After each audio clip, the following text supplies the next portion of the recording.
case of food allergies is very much in the spotlight at the moment after 2 tragic high-profile cases in the UK. And a campaign to teach children here on the island about serious allergies is being spearheaded by an aardvark. And what's his name, Jules? He is Arthur. Arthur the aardvark. Arthur the Allergy Aardvark. Oh, yeah. And where did he come from? He came from my imagination. Obviously, aardvarks are not a new thing. However, we needed a colour that was going to get people's attention. So he is bright blue, or kind of teal, if you like. And that kind of links into a campaign that they run in America called the teal... the teal pumpkin appeal, and that's basically for children at Halloween who aren't able to have the sweets that the other kids have. People paint their pumpkins teal, and when the kids get to the door and they see the teal pumpkin, they know that it's not just sweet treats. There may be some toys there for the kids who can't have the sweets, which is just a really, really nice thing to know that the kids aren't excluded.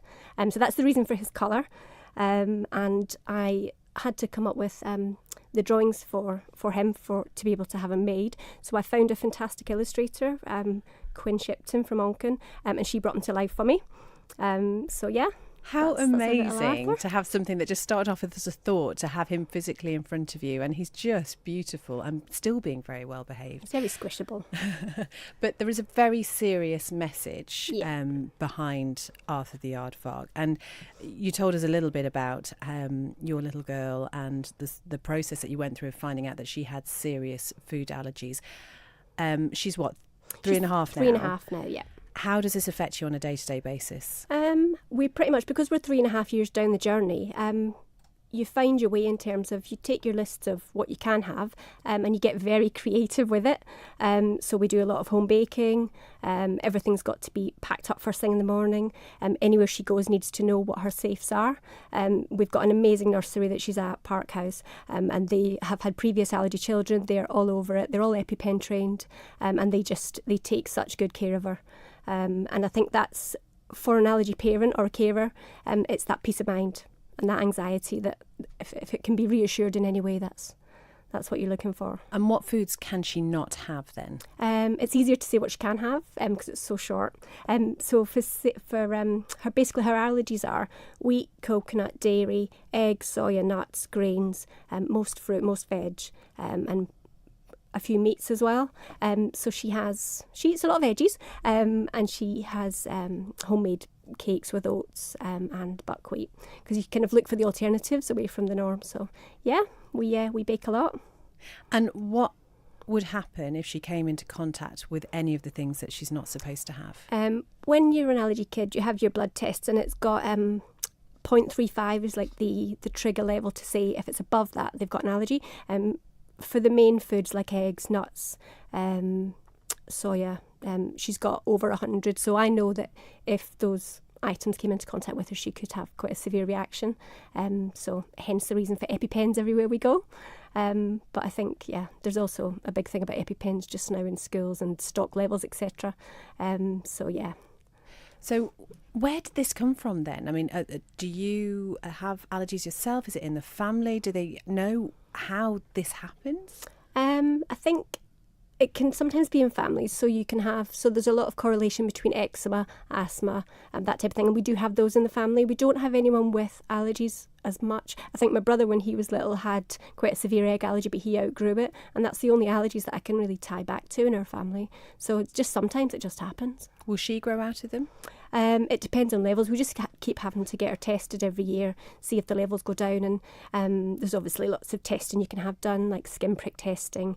And then we've been into hospital once for a food trial. But I'd rather test the lower level stuff. Just start to add to the diet really before we start trying to test her on this scary stuff. And obviously she's still quite young yet anyway, as I'm sure her friends would be as well. But how do other children sort of react when they find out about this? Kids are so sweet when it comes to stuff like this. I've got a friend who told me a lovely story about her kids who were playing tea party, and they went to feed one of their cuddly toys, and one of the children said, "Oh no, he's dairy free." And the fact that the awareness is there already at this age, it's only, obviously, allergy numbers are growing year on year globally. So really, kids' awareness, they're sponges, aren't they? So it's just a case of, if you teach them just a little bit, when they grow up, they can be the advocates for their friends, and they can help maybe in a situation where there might be an allergy reaction. which is the whole point of the campaign, really. I suppose that's the thing, isn't it? Because you're saying that allergy numbers have increased. There is also an increase, I think, in people who sort of say they're intolerant of things. But that is so different, isn't it? And it's really important to make that distinction. Yep. It's called IgE. So if you're IgE reactive, that would be your major allergens. So your coconut, your egg, your dairy, etc. And that would bring on an immediate response. A non-IgE is more your intolerance. So that would be 24 to 48 hours, maybe a rash on your skin. Kind of a milder reaction, but still nonetheless a reaction. So that's how I learned about it when she was tiny. But yeah, there's plenty of people with intolerances that maybe just haven't been tested. So again, just if you feel something's not right every time you eat a certain food, you may well have an intolerance to it, and it might be worthwhile speaking to your doctor.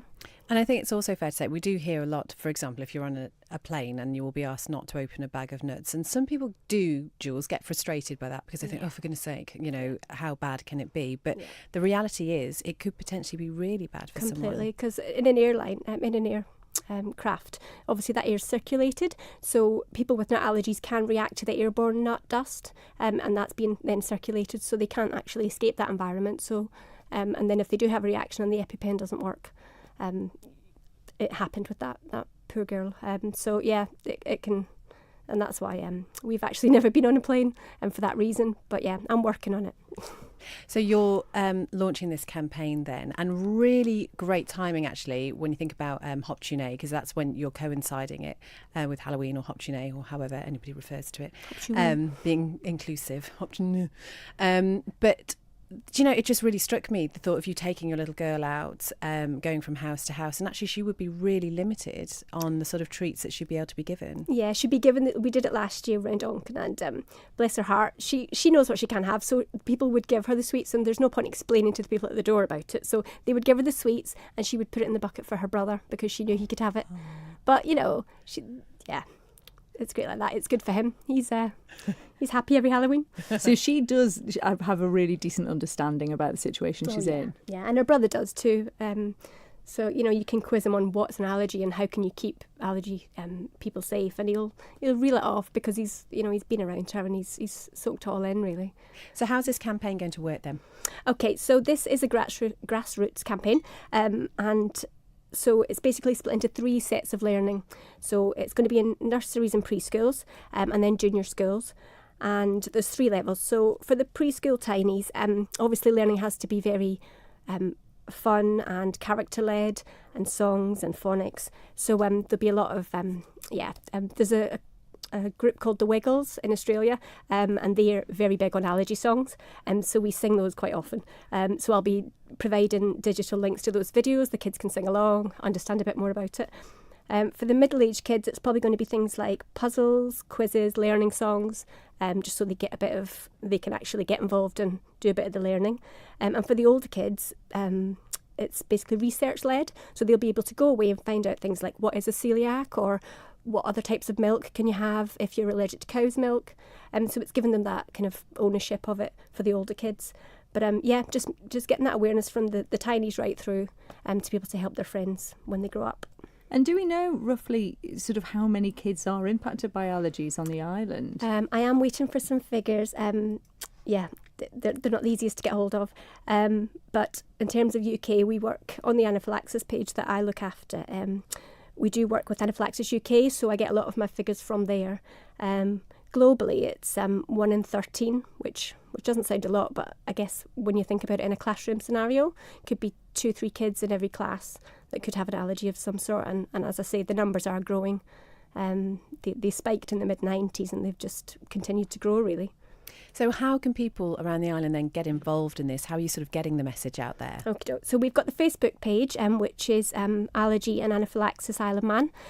So go on there and ask us any questions, send us a message. If you are a school or a nursery that wants to get involved, again, do the same thing, messages through the Facebook page.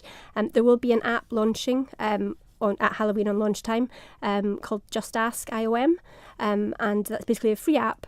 And you can go on there and use the same messaging function to register your interest. I'll be then getting in touch with you and providing the free digital learning for the school or the nursery. That's absolutely brilliant, Jules. I think what you're doing is amazing. And it's just made me think, especially around Hop Tuné, actually having some alternatives and maybe just asking the question at the door, are you okay to have this or whatever treat? I think it just makes a little bit more sense, doesn't it? It does. I'm going to ask what could be a very ignorant question now. Is there a significance to Arthur being an aardvark? It's the phonics part, really. So he's actually allergic to apples.